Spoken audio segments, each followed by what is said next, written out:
निज भाषा उन्नति अहै सब उन्नति को मूल। बिनु निज भाषा ज्ञान के मिटे नहीं को शूल। अर्थात संपूर्ण उन्नति का मूल मंत्र अपनी मातृभाषा है, जिसका ज्ञान न होने से मन का अंधकार नहीं मिट सकता। ये विचार था भारतेंदु बाबू हरिश्चंद्र का, जिन्होंने इस शताब्दी के प्रारंभ में हिंदी का महत्व जनसाधारण को समझाया और इसके दैनिक प्रयोग पर बल दिया।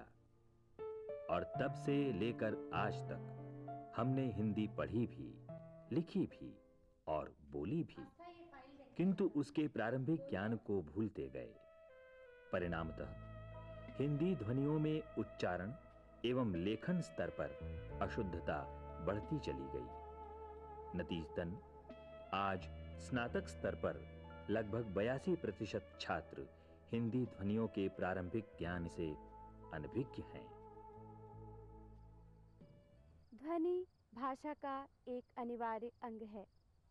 हमारी भाषा के विकास के समय मनुष्य ने जब ध्यान से देखा और गिना तो उसने पाया कि मुख से निकलने वाली ध्वनियाँ मूलतः 44 प्रकार की हैं और इन्हीं को परस्पर मिलाने से नई ध्वनियाँ बनती हैं। परंतु इन ध्वनियों के उच्चारण मात्र से ही काम नहीं चला, बल्कि इन्हें लिपिबद्ध करने की आवश्यकता भी महसूस की गई और इसी प्रयास में प्रत्येक मूल ध्वनि के लिए एक विशेष चिन्ह अर्थात वर्ण निर्धारित किया गया, जिनका समूह वर्णमाला कहलाया।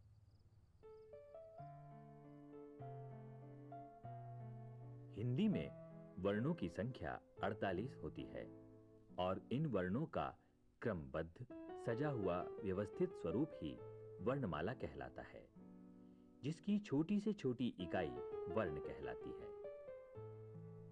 इसके स्पष्टीकरण के लिए एक वाक्य राम गया को लेकर उसे खंडित करते हैं, जिससे राम और गया 2 शब्द प्राप्त होते हैं। इन शब्दों को खंडित करने पर मात्रा युक्त 4 वर्ण रा, म, ग, या प्राप्त होते हैं। इन वर्णों को पुनः खंडित करने पर र, आ, म, आ, ग, आ, य, आ 8 अखंडित वर्ण प्राप्त होते हैं, जिन्हें और अधिक खंडित नहीं किया जा सकता। कुछ वर्ण स्वतंत्र रूप से उच्चरित होते हैं, अर्थात किसी अन्य वर्ण की सहायता लिए बिना अबाध गति से मानव मुख से मुखरित होते हैं। इस तरह की स्वतंत्र ध्वनियां स्वर कहलाती हैं, जिनकी संख्या हिंदी में 11 मानी गई है। कुछ वर्ण स्वतंत्र रूप से उच्चरित न होकर किसी अन्य स्वतंत्र सहायक वर्ण अर्थात स्वर के सहयोग से उच्चरित होते हैं। ऐसे वर्णों को व्यंजन कहते हैं, जिनकी संख्या 33 है। जब व्यंजन को स्वतंत्र रूप से उच्चरित किया जाता है तो उसके नीचे एक तिरछी रेखा खींच दी जाती है और उच्चरित ध्वनि हलंत ध्वनि होती है। इस तरह के व्यंजन शुद्ध व्यंजन कहलाते हैं। शुद्ध व्यंजन के साथ दूसरा व्यंजन आने पर संयुक्त व्यंजन होता है।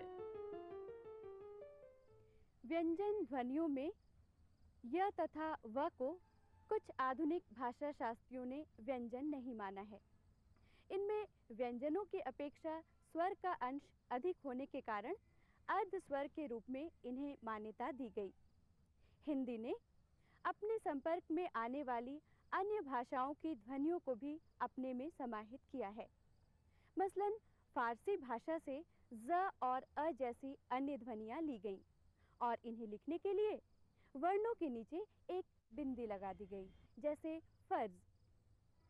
इसी प्रकार से अंग्रेजी के ओ स्वर ने हिंदी स्वरों में प्रयुक्त आ को प्रभावित किया, जिससे आ का उच्चारण अ हो गया। ये परिवर्तन अंग्रेजी स्रोत से लिए गए हिंदी शब्दों में ही देखने को मिलता है, जैसे अस्पताल। अंतर्राष्ट्रीय व्यापार बाजार की संधि के बाद कुछ और भी नई ध्वनियों का प्रवेश हिंदी में हुआ है जिनको पहचानना बाकी है। हिंदी वर्णमाला में 11 स्वर और 33 व्यंजन के अतिरिक्त 3 संयुक्त व्यंजन क्ष, त्र, ज्ञ तथा एक मराठी ध्वनि ळ को भी समाहित किया गया है। अनुस्वार और विसर्ग दोनों अर्ध ध्वनियां हैं। इनके उच्चारण में दूसरी ध्वनि की सहायता ली जाती है। इसीलिए वर्णमाला में इन दो ध्वनियों को योगवाह कहा गया है। हिंदी के शुद्ध प्रयोग के लिए वर्णमाला के ज्ञान के साथ ही साथ वर्णों के मुख्य यंत्र में उच्चारण स्थानों का सही सही ज्ञान होना भी अति आवश्यक है, क्योंकि नासिका और मुख यंत्र के उच्चारण अवयवों की विशिष्ट स्थितियों और उचित ध्वनि दबाव पर ही प्रत्येक वर्ण का सही उच्चारण निर्भर होता है। स्वर यंत्र के अंतर्गत मुख के प्रमुख अवयव जैसे ओष्ठ, दंत, मसूढ़ा, जिह्वा, कोमल तालु, मूर्धा, कठोर तालु व कंठ होते हैं, जिन्हें उच्चारण अवयव भी कहा जाता है। और इन्हीं के परस्पर संयुक्तीकरण से सभी ध्वनियां मुखरित होती हैं, जिसके अंतर्गत स्वर ई ई, ए ऐ जिह्वा के अगले भाग या अग्र भाग से उच्चरित होते हैं। अ जिह्वा के मध्य भाग से तथा उ उ, ओ औ जिह्वा के पिछले हिस्से से उत्पन्न होते हैं। इसी प्रकार क, ख, ग, घ कंठ से निकलने वाली ध्वनियां हैं। च, छ, ज, झ ध्वनियां तालु से निकलती हैं। ट, ठ, ड, ढ, श, रू मूर्धा से उच्चरित होने वाली ध्वनियां हैं। दांत से त, थ, द, ध ध्वनियां उत्पन्न होती हैं। दांत के पिछले भाग मसूढ़ा से स, ज, र, ल, व निकलते हैं। होष्ठ से प, फ, ब, भ ध्वनियां उत्सर्जित होती हैं।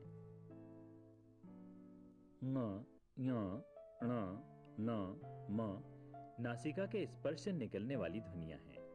इनको अनुनासिक कहते हैं। तो ये था इस कार्यक्रम का प्रथम भाग, जिसके अंतर्गत हमने हिंदी वर्णमाला और उसके विभिन्न वर्णों के उच्चारण स्थानों को जाना। और इसी कार्यक्रम के अगले भाग स्वर विवेचन में हम स्वरों के विषय में विस्तृत जानकारी प्राप्त करेंगे।